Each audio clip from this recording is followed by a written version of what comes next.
નમસ્કાર મિત્રો, અમારી ચેનલ ગુજરાતી રિયલ કિચન રેસીપીમાં આપનું સ્વાગત છે। તો મિત્રો, આજે આપણે બનાવીશું hotel dhaba style yellow gravy. તમે પણ hotel dhaba style yellow gravy ઘરે બનાવવા માંગતા હોય તો આ વિડીયોને એન્ડ સુધી બન્યા રહો। યલો ગ્રેવી બનાવવા માટે સૌપ્રથમ આપણે લઈએ 10 કિલો ડુંગળી।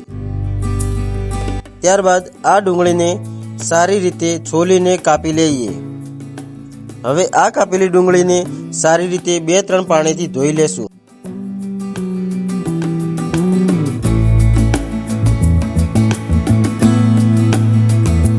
સાથે 500 ગ્રામ કાજુ ફાડા, 500 ગ્રામ સિંગ ફાડા બંનેને મિક્સ કરીને સારી રીતે 2-3 પાણી વડે ધોઈ લેશું।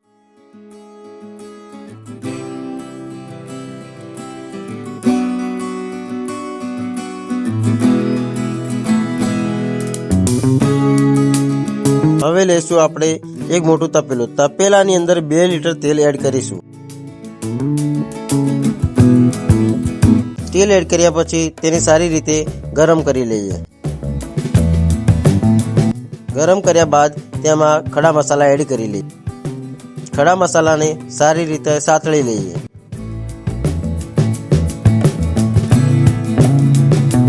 દોસ્તો, આપણા ગરમ મસાલા સારી રીતે પાકી ગયા છે। ત્યારબાદ એડ કરીશું તેમાં આપણી કટ કરેલી ડુંગળી, સાથે જ કાજુ ફાડા અને સિંગ ફાડા પણ એડ કરી દઈશું। બંને એડ કર્યા પછી તેમને સારી રીતે સોતે કરી લેશું।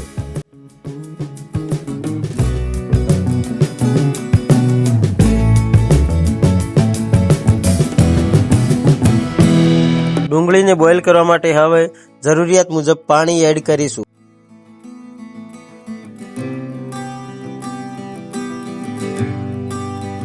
તો દોસ્તો, હવે આ ડુંગળીને 2 થી 3 કલાક સુધી બોઇલ થવા દેશું।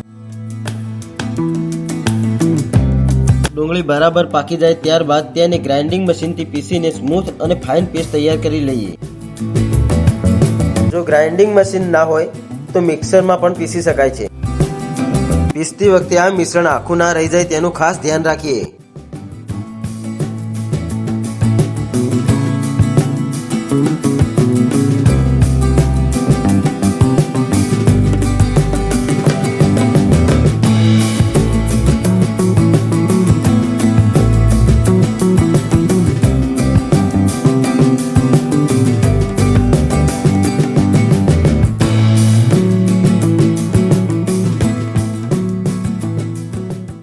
દોસ્તો, ફાઇનલી બંને મિશ્રણની પેસ્ટ રેડી થઈ ગઈ છે।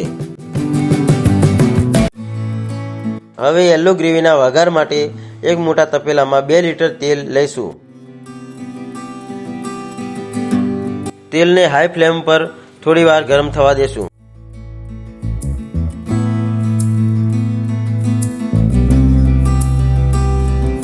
હવે તેલમાં તૈયાર કરેલી 500 ગ્રામ આદુની પેસ્ટ, 500 ગ્રામ લસણની પેસ્ટ અને 200 ગ્રામ મરચાની પેસ્ટને એડ કરી લઈએ।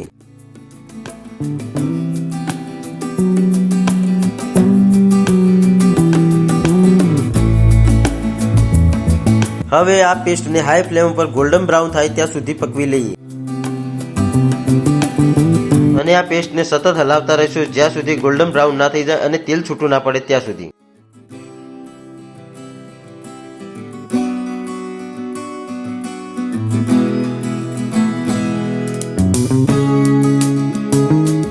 તો દોસ્તો, તમે જોઈ શકો છો આપણું પેસ્ટ ગોલ્ડન બ્રાઉન બનીને રેડી થઈ ગયું છે। હવે તેમાં હળદર, સ્વાદ અનુસાર નમક, ધાણા જીરું અને મરચું તેને એડ કરીને સારી રીતે સાતળી લઈએ।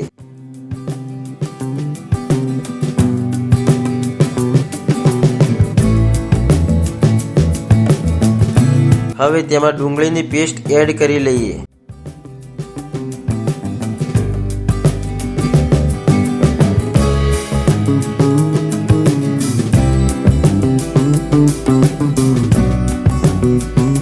હવે આ ગ્રેવીનો ઉફાળો આવે ત્યાં સુધી પકવી લઈએ। તો દોસ્તો, ફાઇનલી આપણી યલો ગ્રેવી બનીને રેડી થઈ ગઈ છે। જો તમને આ રેસીપી ગમી હોય તો વિડીયોને લાઇક કરો, ચેનલને સબસ્ક્રાઇબ કરો અને હા, કોમેન્ટમાં જરૂરથી જણાવજો તમને આ રેસીપી કેવી લાગી અને આગળ કઈ રેસીપી જોવા માંગો છો। તો દોસ્તો, ફરી મળીશું એક નવી રેસીપી સાથે।